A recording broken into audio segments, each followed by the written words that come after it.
Hi, welcome to Mechanical Advantage Garage. I'm Kerry, and this is my buddy Ed. And we're at Ed's Cycle and Machine because we're going to start working on the Volkswagen motorcycle headlight to make it cool and work and be functional and stuff. And we got to get the speedometer in it, and we're going to put some idiot lights in it. So yeah, let's get to work. So we're just prying out the old jewels for the idiot lights here. These are actually pretty cool. I hate taking them out, but there's no way to use them. I don't know if you can see, but there's a little star right in the center of them. But the way these work, this is an old CJ750 headlight from a Chinese motorcycle, which was a copy of the BMW R71 that the Chinese military used for decades.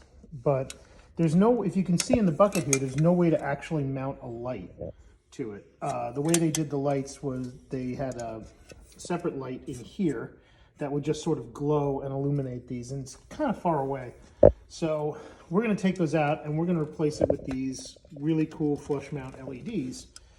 So I can have a blue headlight indicator, a red oil light indicator, and we're going to drill 2 more holes for the amber turn signal indicators. Thing is, these things are press fit in, so. Look at that, I didn't stick it through my hand. Hey, every day we gotta go to the, we don't have to go to the hospital is a good one. It's a good day. Yeah, look at that. Isn't that cool? I wish there was another use for it. I'll find a place to put it on the bike. What if we could get crazy? Oh, and mount it inside that? Yeah. Ooh, that's not a bad idea. I like the way you think. We'll have to figure that out. I know the tool I want to play with. This. Okay, let's see. Out. Oh, so you're saying bend the lip out and then we can put it. I wonder if we can get the lip. If nothing else, we could make a new lip. Yeah. And really, as long as there's a few pieces of it, like tabs, that are still functioning. Mm-hmm. All right, so we're trying to fit the white one in that lens to see if it'll. Now I want yet a different pair of pliers. All right, so we're going to put power to it. See what it looks like. See if it works. Why the matchbook? Because see, there's too much space in there. Oh, I see what you're saying. If I have something to squeeze against, it'll hold better. Oh, that is cool.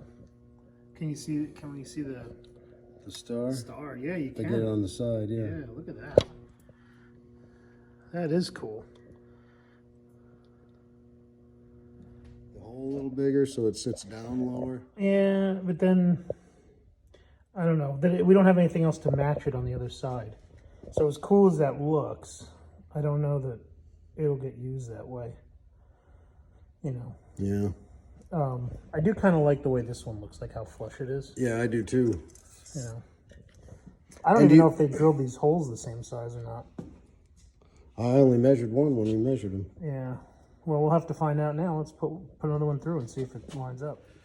So one of the other things we're trying to do is we're trying to mount this Yamaha Speedo into the back of the headlight bucket. So the Yamaha speedometer ties to the Yamaha Speedo drive that's on the front wheel. And I can't use the BMW Speedo drive because it's been deleted off the trans case.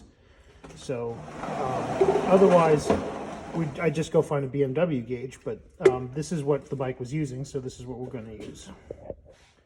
So here we've scribed a line. I don't know if you can see it real well, but we've scribed a line here about how much material we need to move in order to mount the Speedo. It's not much. Yeah, we don't need much. Good die grinder should do it, right? That's right here. Whoa.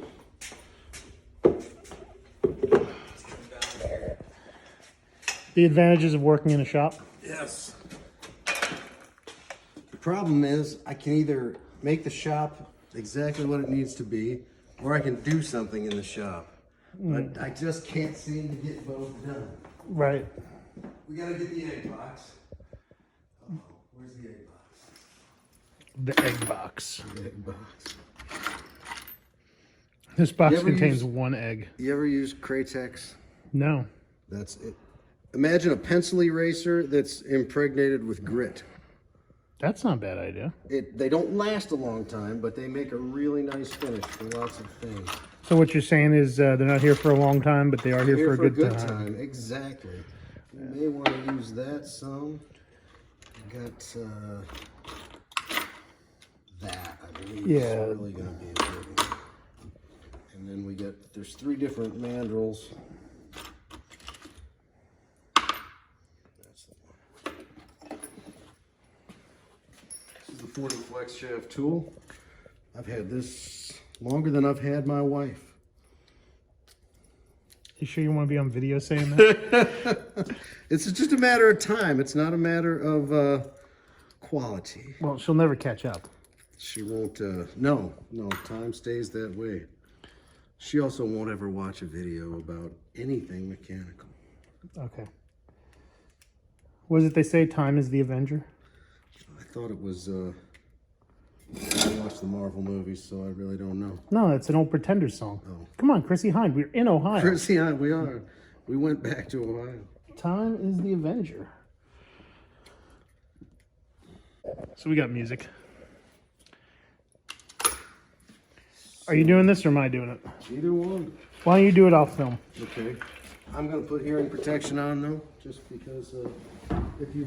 I'd say eye protection too, but those Coke bottles you're wearing are probably be, keeping you pretty safe. If you would like ear pro, I've got plenty. Okay. Coming at you.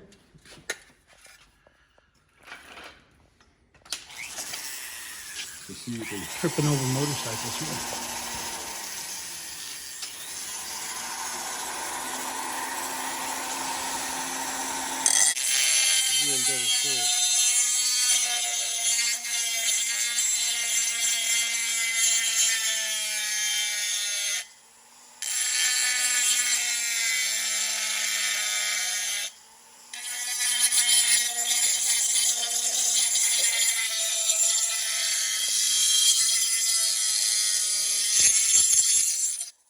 I'm just trying to come right out to the line.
All right, let's do a test fit, see how it goes in. Not quite. We are. Where is it hanging up? That's what I'm looking for. Okay, I can see one spot for sure. Yeah, right over here. Mm-hmm. A couple. You know what? I want to get a file and Like a rat tail file or a... just a half round. Okay. I think I can address the roundness better with this.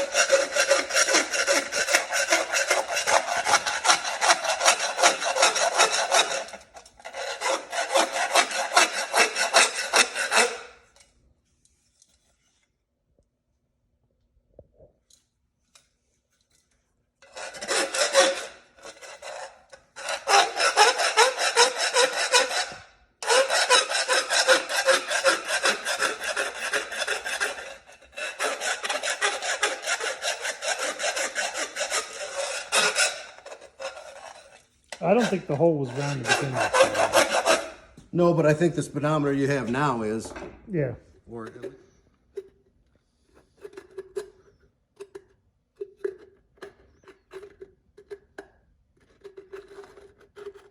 That's just a short hair away from fitting, isn't it? Mm-hmm.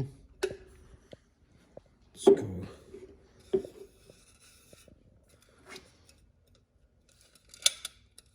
Hit it a little more with this, and then we'll do the phosphor.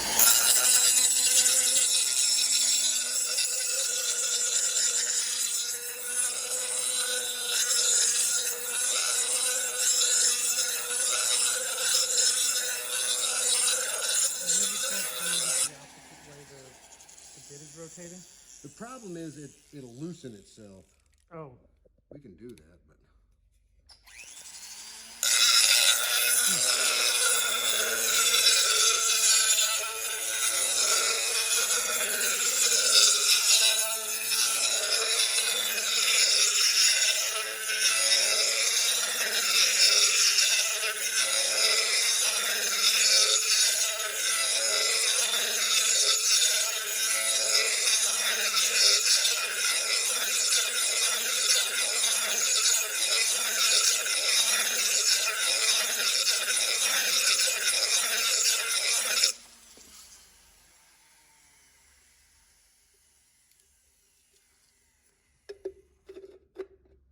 Oh, it's right on the edge. It's literally almost there. does it need to be a little bit? Once it fits, we still might need to take more out for when you get that rubber gasket. It's tapered. It's tapered, so yeah. Oh. Oh. Is it bigger at the bottom or bigger at the top? Well, at the top. Okay, yeah, so we're gonna need to go We're gonna need to hog that out. quite a bit. Okay.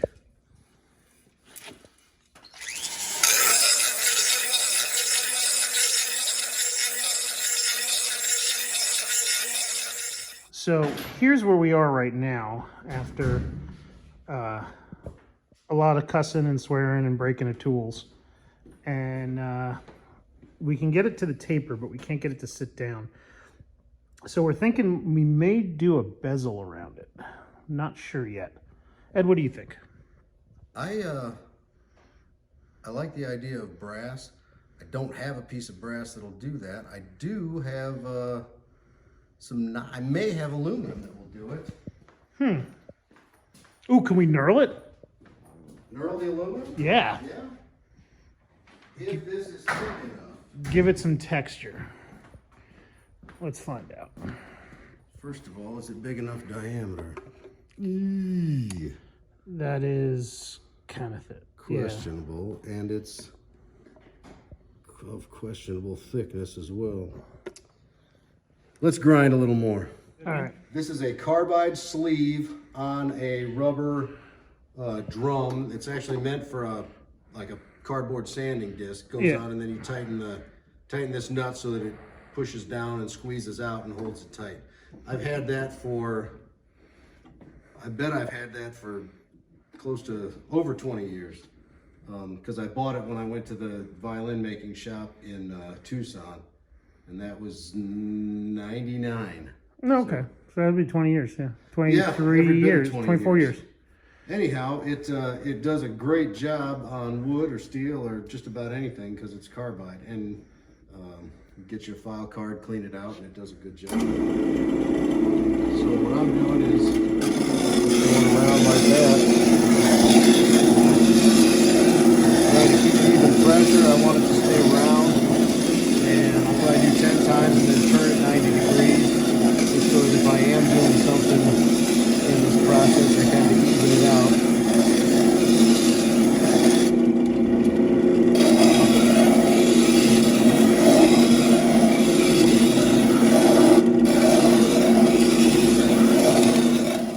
After the visit to Ed's shop, we didn't set the gauge in all the way in the back, and the reason is I want to check visibility on the bike over there, because sometimes with these headlight buckets that have speedos in the back of them, if you set them in too far and too flush, you can't read the speedo because the top clamp is in the way. So what I'm going to do now is I'm going to mount it up and sit on the bike and see if I can actually read the speedo from its location, or if there's room to go down another, looks like about half an inch to an inch, or if I'm just going to make a ring, like a beauty ring, to sit around this gauge so that hides the, you know, the ugliness of the gauge housing itself.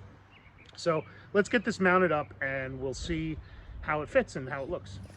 Here we can see I have the headlight mounted up, and man, those LED indicator lights really do look nice. As you can see, the gauge sits a little proud, so it does bring it up higher to the triple clamp. But let's sit on the bike and we can see what we're going to be able to see. Now, theoretically, this clutch cable won't be here, so do have to, finger in the way. All right, now I do have to straighten this up. Nothing's aligned, but from where I am right now, it looks like I would be able to read most of the gauge. I feel like if it went in another inch, that would not be the case. So I have the phone like next to my eye line right here as I'm sitting on the bike, and I can read the trip odometer, the speedometer, and the odometer. So I can see most of the sweep. You know, anything below 20 miles an hour might be a little hard to read. Let's see, right about here. And I don't think I'm going to be getting up to 140, so I don't think it's going to be an issue. But other than that, it actually doesn't look too bad. You know, I was worried about how sitting proud this would kind of take away from the looks, but I think it actually adds to the look here. And if you ever see some of the old Hondas that have in headlight speedometers like the Super Hawk or the CB450 Black Bomber, they raise those up quite a bit to be almost flush with the triple clamp. So it makes sense that I would raise this one up a little bit. Also, it gives me a little more room in the bucket to hide wiring and things like that, which is always a plus. So I think now what I'm going to have to do is create a ring for this, and hopefully from there we'll figure it out. Also, something else I haven't addressed is you can see the cockpit of the bike is starting to come together a little bit more. I have the new clutch arm hooked up. I don't have a new cable made for it yet, so it's only marginally working. And I have my new master cylinder mounted. Although lines are not plumb and the new brake caliper's not on. I didn't really want to go with a square one because I feel like they look too modern, but I couldn't find a round one in the piston size that I needed for the front brakes on this. But with the mirrors and the bar end lights, I think so far it's looking kind of great, actually. So we'll I'll start to get this put more together, and then we can see how it really looks. So that does it for this week of Mechanical Advantage Garage VW Motorcycle Edition. Hope you've enjoyed the content. You know, coming up we'll make the ring for that speedometer, and then hopefully we'll start wiring the bike and getting some of the parts into final form and get things aligned so that we can start actually riding it. And maybe I'll even get that front brake hooked up. So we'll see. Anyway, thanks for watching. Don't forget to hit like and subscribe. And if you like this content, hit at me in the comments. If you don't like the content, get at me in the comments. I read them either way. Thank you, and see you next episode.